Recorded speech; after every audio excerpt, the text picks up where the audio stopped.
So I got a phone call and it was a guy like, I'm from USA, John Lucchese from USA. I want to make a bid on the pigeons.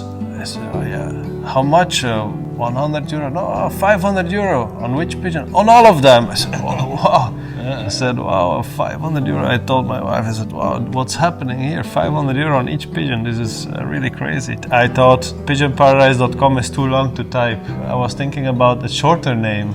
Pigeon, P-I, and then paradise, P-A. Yes. I said pipa, pipa.be.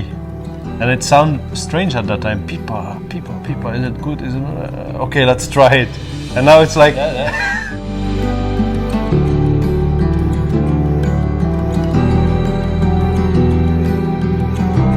The internet in the beginning was blind. Later on, we had the real internet with HTML code. I collected all the links to other sites. I wrote articles, how the pigeons were created, not by God, but by man, the racing pigeons then. And also articles about pigeons used or abused during the wars. Many people found it interesting. So I had a lot of visitors. I speak about 3,000 or 4,000 a month. There was a lot of at that time. It was the start of the internet. And after a few years, it was too big for me. I met Carlo Geiselbrecht from Knesselare. I remember my visit to your father, Nicolas. I was there for my pigeons to look if they were healthy and so. He proposed a gentleman agreement to take over my site.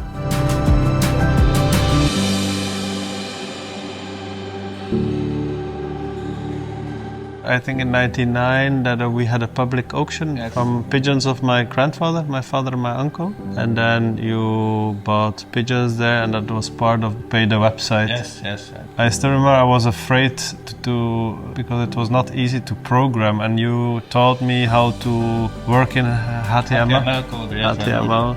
I remember I phoned you.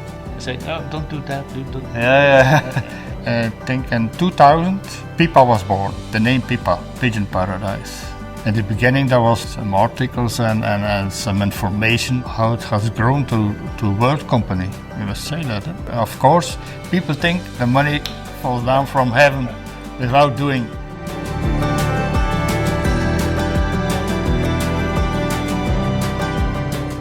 I know that you have been working 16, 17 hours a day. I was studying, but I spent more time on PIPA than on my studies. It also had a big impact on my health then after a few years because I worked day and night. And I still remember Freddy van den Ede told me once, I received email from you at 3 or 4 o'clock in the night. You will not be able to continue on doing that because this will ruin your health. I said, no, I'm strong, it's no problem. And he was right. Then my brother actually started with PIPA to help me because I was not able to work anymore.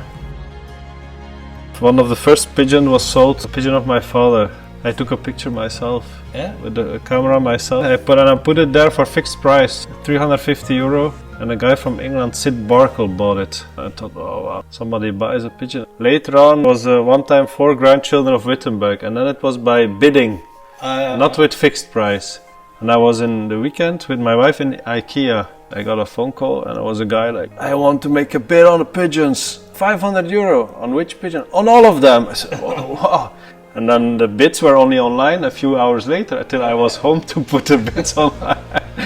Still many years it was done manually. Because my brother did many weekends, every auction weekend, people sent email with the bid or phoned. In the beginning I did it and then later on Thomas did it every weekend and he did it for many years, which also had impact on his health. We hadn't great expectations, I must admit. I did know that people would be so big after a few years. But I think nobody.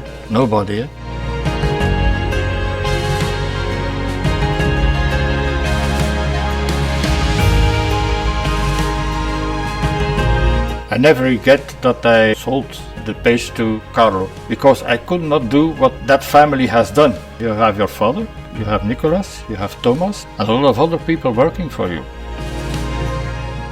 So no, I didn't want that job. No, not at all.